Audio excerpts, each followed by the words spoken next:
जेडीटी legal academy में आप सभी का स्वागत है। पहला वीडियो बहुत कम टाइम में का बना, टर्म उसमें समझा दिए हैं। देखिए FIR 154 बेयर एक्ट आप डायग्लॉट लीजिएगा, CRPC 1973। अब तो BNSS भी पढ़ना पड़ेगा।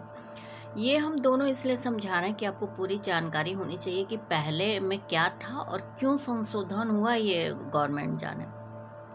टर्म FIR कहीं नहीं डिफाइंड है। सेक्शन 154 जो है वो कॉग्निजेबल ऑफेंस का इन्वेस्टिगेशन बताता है और सेक्शन 155 नॉन कॉग्निजेबल, ये बात ध्यान रखिएगा।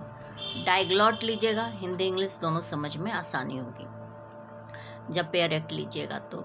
या फिर आप लोग कोई साइट्स ऐसा डाउनलोड करिए जिस पे बेयर एक्ट रखा हुआ है, तो इसका हम रीडिंग लगा दें जिससे आप लोगों को इसको समझने में आसानी होगी।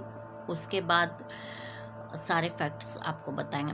अब जनरल डायरी, केस डायरी और फाइनल रिपोर्ट में प्रोसीजर जब इन्वेस्टिगेशन होता है तो केस डायरी और उसके बाद फाइनल रिपोर्ट होता है। ट्रायल उसके बाद ही शुरू होता है, तो आप लोगों को ये चीज़ें पता होना चाहिए। तो टर्म, अब कभी कभी आप पुलिस स्टेशन चले जाइए ना, तो जो पुलिस वाले अच्छे से IPC नहीं जानते हैं वो भी आपको बेवकूफ़ बनाते हैं, लेकिन उस वहाँ पे आप मारपीट तो कर नहीं सकती।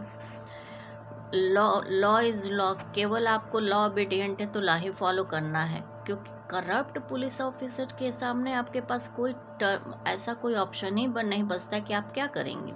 लॉ ओबीडियंट तो प्रोसीजर्स है, कमिश्नर के पास जाइए, नहीं तो मजिस्ट्रेट को कंप्लेंट करिए। और 154 में सुपरिटेंडेंट ऑफ पुलिस की बात बोली गई है, ये होता है IPS ऑफिसर SP, और कमिश्नरेट होता है कमिश्नर। तो कई जगह ये बोला गया है कि SP को करिए।